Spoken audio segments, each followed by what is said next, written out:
আমি আমার জীবনের নিরাপত্তা চাইছি। আজ এই 21 দিনের মধ্যেই ধর্ষকের ফাঁসি চাইছি। আমরা না হলে এই রাস্তা ছাড়বো না। মাগুরায় 8 বছরের শিশু ধর্ষণের ঘটনায় 4 আসামি রিমান্ড মঞ্জুর করেছেন আদালত।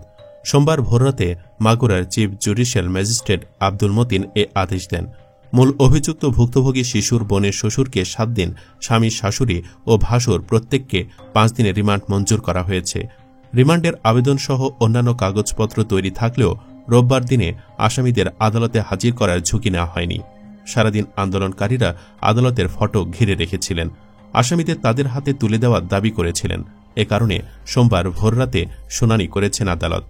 প্রত্যেকটা ধর্ষকের একই শাস্তি হতে হবে, যেন তাদেরকে প্রকাশ্যে ফাঁসি দেওয়া হয়। প্রত্যেকটা মা-বোন যেন রাজপথে মাথা তুলে চলতে পারে।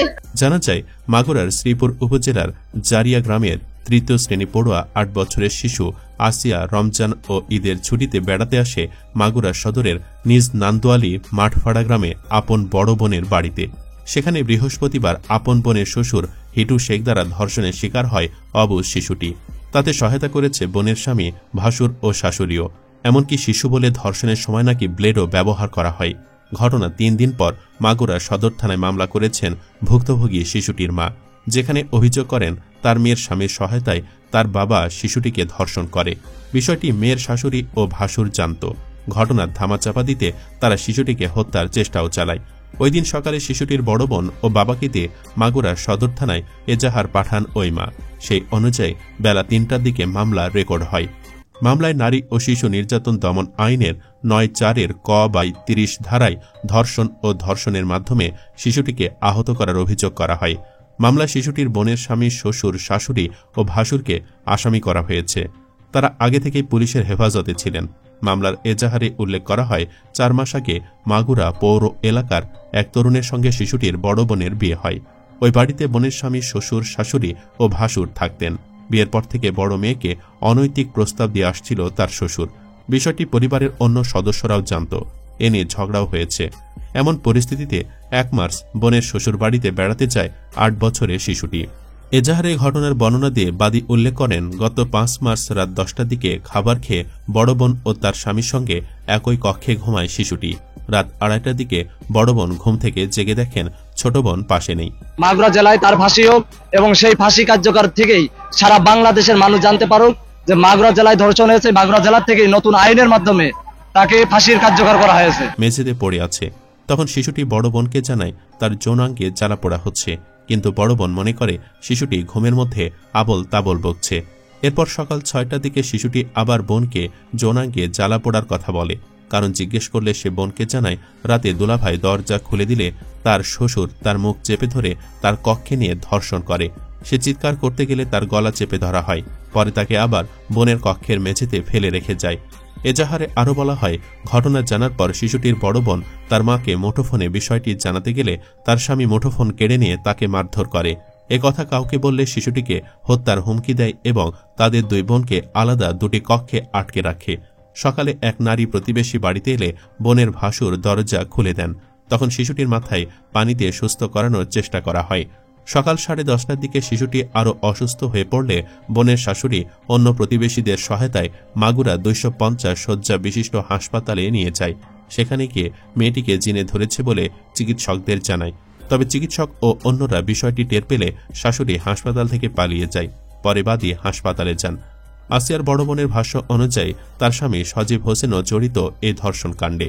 এমনকি সে নিজেও দরজা খুলে দিয়ে তার বাবাকে ঘরে ঢুকতে সাহায্য করেছে বলেও জানায় শিশুটির বড় বোন। এর আগে একাধিকবার তাকেও ধর্ষণের চেষ্টা করেছে পশু হিটু শেখ, এমনটিও জানান তিনি। আপন বড় বোনের শ্বশুর আর স্বামীর দ্বারা এভাবে অবুঝ একটি শিশু ধর্ষণ হলে কিভাবে ছোট্ট মেয়ে শিশুদের নিরাপত্তা বজায় থাকে, এমন প্রশ্ন রাখেন অনেকে। যাদের ঘরে মেয়ে শিশু রয়েছে, এই ঘটনা থেকে শিক্ষা নিয়ে অনেকে আবার সচেতন থাকার পরামর্শ দেন অভিভাবকদের। মানুষের বিবেক কতটা নিচে নামলে 8 বছরের একটা শিশুকে এভাবে অমানুষের মতো নির্মমভাবে ধর্ষণ করতে পারে, এমন প্রশ্ন নেটিজেনদের। টুম্পা সর্দা নামের একজন সামাজিক মাধ্যমে লিখেছেন, এভাবে আর কত 8 বছরের একটা ছোট্ট বাচ্চাকেও ছাড় দিলি না? কোন সমাজে বাস করি আমরা? এসব অমানুষের কি বিবেক বলতে কিছু নেই? জুই খান নামের আরেকজন লিখেছেন, ভাবতে অবাক লাগে কতটা নির্লজ্জ বেহায়া হলে বাবা ছেলে দুজনে মিলে এভাবে 8 বছরের একটি শিশুকে ধর্ষণ করতে পারে। লজ্জা লজ্জা। কবে জাগ্রত হবে এসব অমানুষের বিবেক? এদিকে গত কয়েকদিন ধরেই তোলপাড় গোটা দেশ। নানানজনে নানানভাবে প্রতিবাদ করছেন, আসামিদের দ্রুত বিচার চাচ্ছেন, রাজনৈতিক দলগুলো তৎপর হয়ে উঠছেন। এছাড়া অরাজনৈতিক সংগঠন হেফাজতে ইসলামও এ নিয়ে বিবৃতি দিয়েছে। শিশুকন্যা আসিয়ার নৃশংস ধর্ষণের ঘটনা জাহেলি যুগের বর্বরতাকেও হার মানিয়েছে বলে মন্তব্য করেছে হেফাজতে ইসলাম বাংলাদেশ। সংগঠনের আমির আল্লামা মহিবুল্লাহ বাবুনগরী ও মহাসচিব মাওলানা সাজিদুর রহমান সংবাদ মাধ্যমে দেওয়া বিবৃতিতে অবিলম্বে অন্তর্বর্তী সরকারের কাছে ধর্ষকদের প্রকাশ্যে শাস্তি নিশ্চিতের দাবিও করেছেন। নেতৃত্বয় বলেন, ৮ বছরের শিশুকন্যা আসিয়ার নৃশংস ধর্ষণের শিকার হওয়ার ঘটনা জাহেলি যুগের বর্বরতাকেও হার মানিয়েছে। অতি দ্রুত ভিকটিম আসিয়ার ধর্ষকদের প্রকাশ্যে দৃষ্টান্তমূলক বিচার নিশ্চিত করতে হবে। ইসলামের ধর্ষণকারীকে জনসম্মুখে শাস্তি দেওয়ার বিধান রাখা হয়েছে। পবিত্র কোরআনে মহান আল্লাহ তাআলা বলেছেন, তাদের শাস্তি দিতে যেন তোমাদের মনে দয়ার উদ্রেক না হয় এবং মুসলমানদের একটি দল যেন তাদের শাস্তি প্রত্যক্ষ করে। সূরা নূর আয়াত নাম্বার 2। রাসূল সাল্লাল্লাহু আলাইহি সাল্লামের যুগে এক নারীকে জোরপূর্বক ধর্ষণ করা হলে বিশ্বনবী সাল্লাল্লাহু আলাইহি সাল্লাম ধর্ষককে হত্যার শাস্তি মৃত্যুদণ্ড দেন। ধর্ষকে প্রকাশ্যে শাস্তি দেওয়ার বিধান ইসলামে রাখা হয়েছে যাতে মানুষ এই শাস্তি স্বচক্ষে দেখতে পায়। প্রকাশ্য শাস্তি দেখলে মানুষের মধ্যে ভয় ঢুকবে এবং এ ধরনের কাজ থেকে নিজেকে নিবৃত্ত রাখতে সচেষ্ট থাকবে। হেফাজতের শীর্ষ নেতৃত্বয় বলেন, বন্দী স্বামীকে ক্রসফায়ারের ভয় দেখিয়ে পবিত্র শবে কদরের দিনে রোজা ভাঙিয়ে তার স্ত্রীকে ধর্ষণ করা সাবেক র্যাব কর্মকর্তা আলিপুদ্দিনেরও প্রকাশ্যে শাস্তি নিশ্চিত করতে হবে। শেষবার ধর্ষণের পর সে নারী মানসিক ভারসাম্য হারিয়ে মারা যান। ফ্যাসিস্ট আমল থেকে দীর্ঘ বিচারহীনতার কারণে এখনও ধর্ষণের ঘটনা চলমান। ধর্ষণ রোধে আমরা অন্তর্বর্তী সরকারের কাছে ধর্ষকদের দ্রুত প্রকাশ্যে বিচার নিশ্চিত করার দাবি জানাচ্ছি। তারা আরও বলেন, নারী শিশুর প্রতি সহিংসতা ও ধর্ষণের ঘটনা বেড়ে যাওয়ার পেছনে বিচারহীনতায় মূলত দায়ী। গৃহকর্মী কিশোরীকে নিপীড়নমূলক হত্যা করেও বিনা বিচারে জামিন পেয়ে যান ডেইলি স্টারের মতো প্রগতিশীল নামধারী পত্রিকার নির্বাহী সম্পাদক আশফাকুল হকও।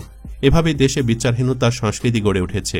আর বিশেষত আমাদের ব্রিটিশ ঔপনিবেশিক আইনগুলোর সংস্কার না হয় যথাসময়ে ধর্ষণের সুষ্ঠু বিচার নিশ্চিত করা সম্ভব হচ্ছে না বলেও আমরা মনে করি। বিচারহীনতার সংস্কৃতি কেবল একটি জাহেলি সমাজেরই উদাহরণ হতে পারে, কোনো সভ্য সমাজের নয়। সুতরাং ইসলামের ন্যায্যতার ধারণা, আইন ও বিচার ব্যবস্থার আলোকে আমাদের রাষ্ট্রীয় আইন ও বিচার ব্যবস্থাকে ঢেলে সাজালে আমরা বিচারহীনতার সংস্কৃতি থেকে মুক্তির পাশাপাশি নারী ও শিশুদেরও পূর্ণ সুরক্ষা দিতে পারব ইনশাআল্লাহ। সুপ্রিয় দর্শক, যে অপরাধের বিচারের দাবিতে গোটা দেশ কাঁপছে, সকলে একমতে আসামিদের ফাঁসি চাচ্ছে, সেখানে সরকার 90 দিন সময় চাচ্ছে। এটা কেমন কথা বলুন তো? গ্রেপ্তারকৃত 4 পশুকে আজই ফাঁসি দিলে কি এমন ক্ষতি হবে দেশের? আমি ব্যক্তিগতভাবে আর একদিনও দেরির পক্ষে নই, এখনই ফাঁসি চাই। আপনিও তাই চান নাকি? ইয়েস অথবা নো লিখে কমেন্টে জানিয়ে দিন রায়। আর অবশ্যই ভিডিওটি লাইক শেয়ার করে প্রতিবাদের ঝড় তুলুন। পরবর্তীতে আরও এমন ভিডিও পেতে চ্যানেলটি সাবস্ক্রাইব করুন। ধন্যবাদ।